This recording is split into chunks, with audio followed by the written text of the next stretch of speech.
America is the land of lost opportunity. You know, this country was built on hard work. It was the land of opportunity, the land of the free. But now, people just don't want to work. They want to do as little as possible, and that scares me. But you know what else scares me? The population. So what do I mean by the population? You think I'm going to say there's too many people. Nope, there's not enough. So with all of these countries, including the United States, there's more people retiring or dying than there are being born. Let's look at some of these countries. How about Putin over in Russia? Because of the Russia-Ukraine war, Putin is literally telling the woman in Russia, you got to have more kids. Well, they're not the only ones. You want to look at Italy too. Italy, there are more people dying than there are being born. Not only Italy, China's got the biggest problem. But China was also the ones that not long ago, the people that run China went and said to the women, only one kid, you could only have one kid. It was bad to have more than one kid. And then they're like, hey, we screwed up. In Chinese, I mean. We screwed up. Let's let them have two. Okay, 2 kids. Women, you can have 2 kids. And then like, it's not enough. We're not doing enough. All right, 3. And now women in China can have unlimited kids. But they're not, because it's one of the most expensive places to raise kids. China will not be able to support their economic growth with the amount of people in the workforce. What does that mean? Disaster. Well, Japan wrote the book for this one. Japan has had a workforce problem for a while. There are not enough kids, enough younger people in the workforce to support the people dying and the people retiring out. But all of this spells another disaster: pensions. In the United States, Social Security. How are all these retirement systems going to be supported when there are not enough people putting money into the systems to support the amount of people draining from the systems in retirement? Sound like a problem? It is, and it should scare you. But it also should make you want to work harder, because this literally should be what I would call the biggest opportunity of your life. Because if there's that many people retiring, the people coming up through the workforce can take over. They can literally do a little bit more and take over, but that's not what they're doing. They're doing a little bit less here in the countries that I just mentioned, including the United States. That's what we're going to cover. My name's Chris Naugle, and this is What Now? What's next? And what's next? You better start having some more kids.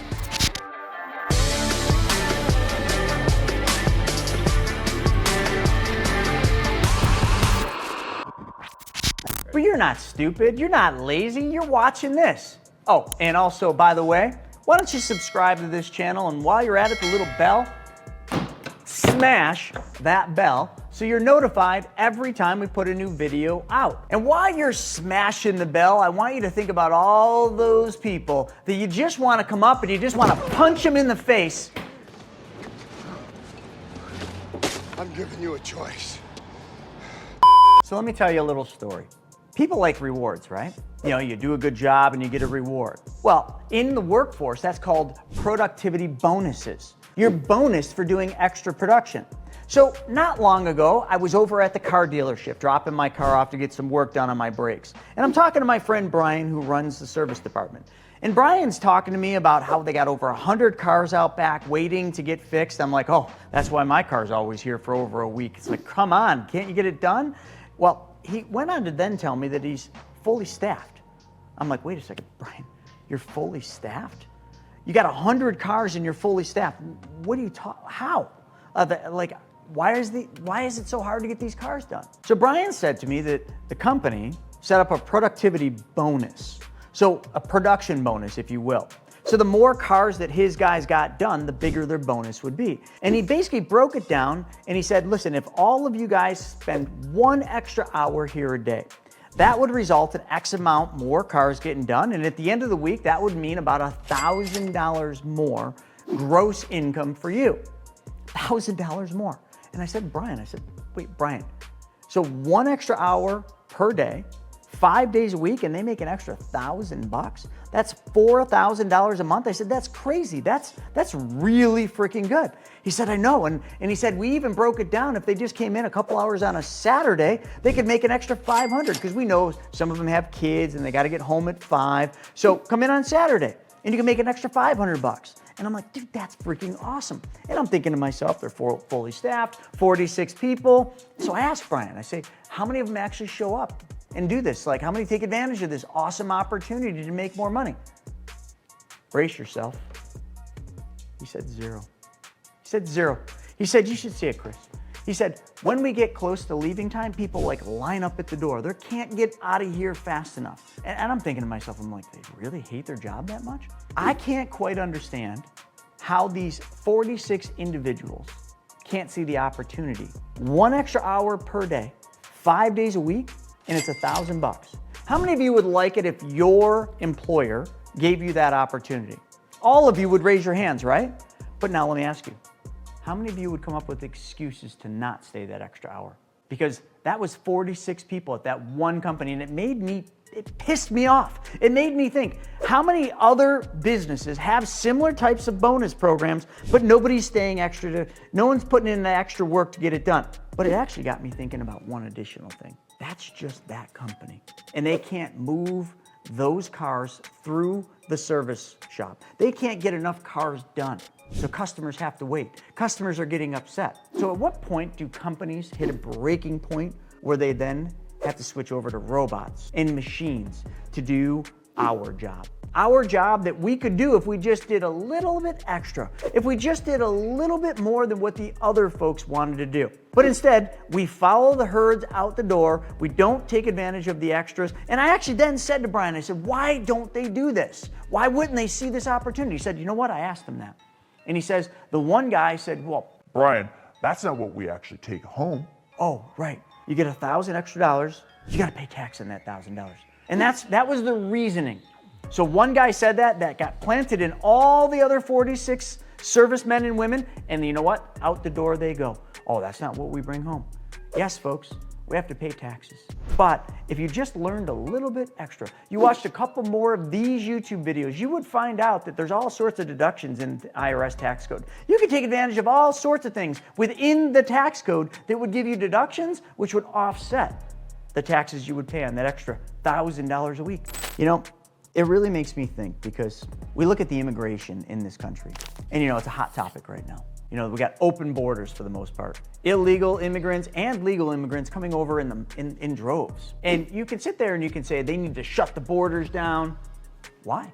Somebody's got to do the job that Americans don't want to do. Somebody's got to do the hard work that nobody seems to want to do, because the immigrants, they're coming over here and they're going to take your jobs. Not your jobs, but you know, your coworkers' jobs. They're going to literally come here and do what everybody else is unwilling to do, and they're going to be the ones running the countries. And they're not only going to be the ones running the country, they're going to be the ones running companies within this country. Actually, you don't believe me? It's already happening. Look at how many big Fortune 100 and Fortune 500 companies are run. Their CEOs are immigrants. They were not born in the United States of America. So when I say the land of lost opportunity, I'm referring to all Americans. You're missing the opportunity.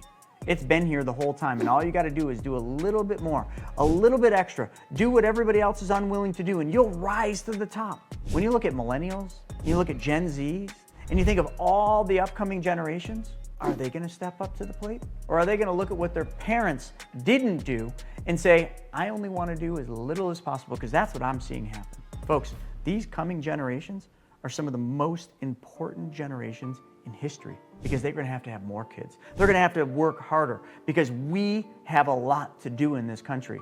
And we have so much opportunity here in the United States, far more opportunity than Russia, far more opportunity than China and Japan and Italy and any of the other countries right here. But we have literally gotten too complacent, too lazy to see what's right in front of our face. And that is sad.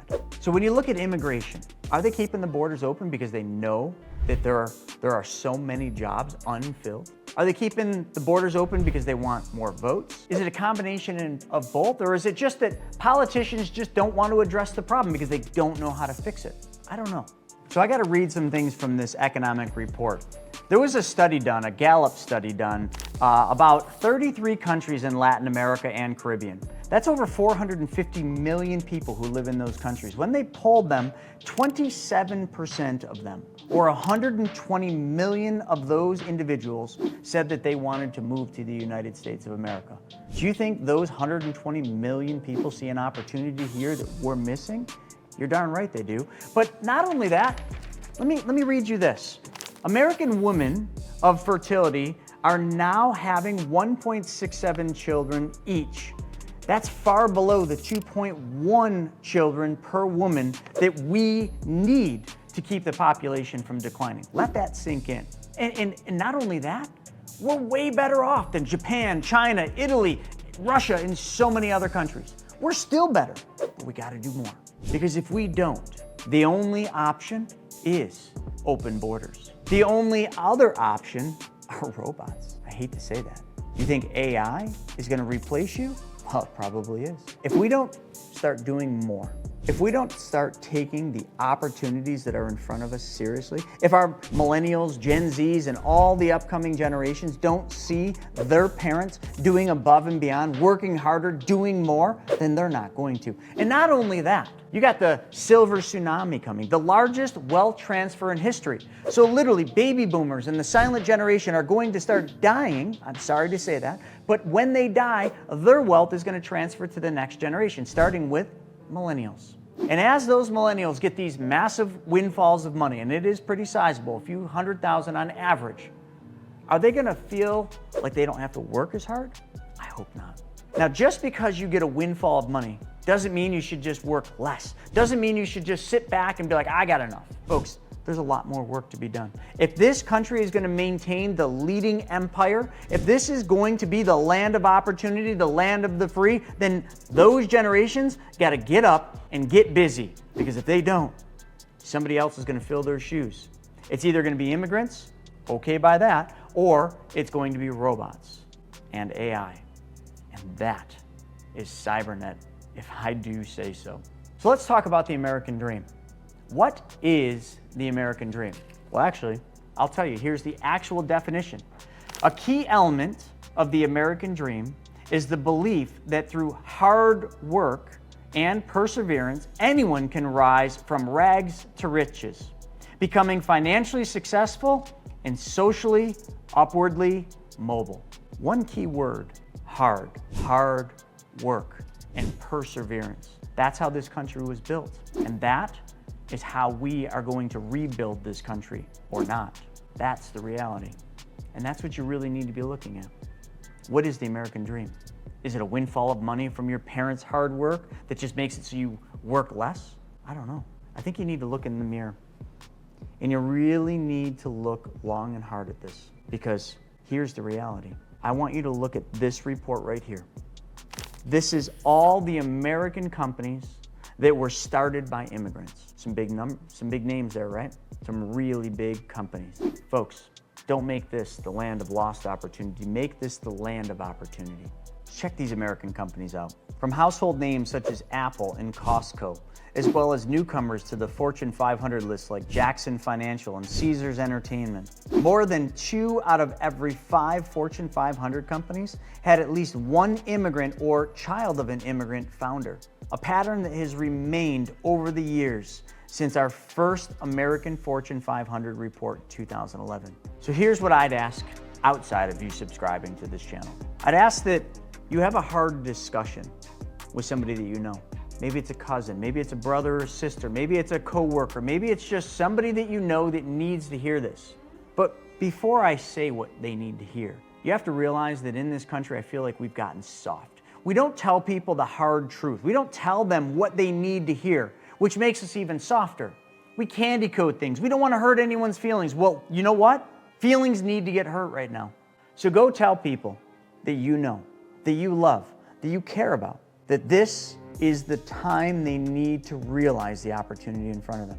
And if they don't, somebody else is going to take it from them. You hear me talk all the time about taking back control of your money by being your own bank. I think there's a lot more to that statement. That's just a small piece of it. It's time we take back control of the opportunities in our life as well. Because with those opportunities comes freedom. With the freedom comes the ability to live your perfect day. If you enjoyed this video, you're gonna wanna check this one out. It's called OK Boomer, different generational mindsets and how those affect all of us. Thank you for joining me for another episode of What Now, What's Next. Now go make some babies. See you on the next one.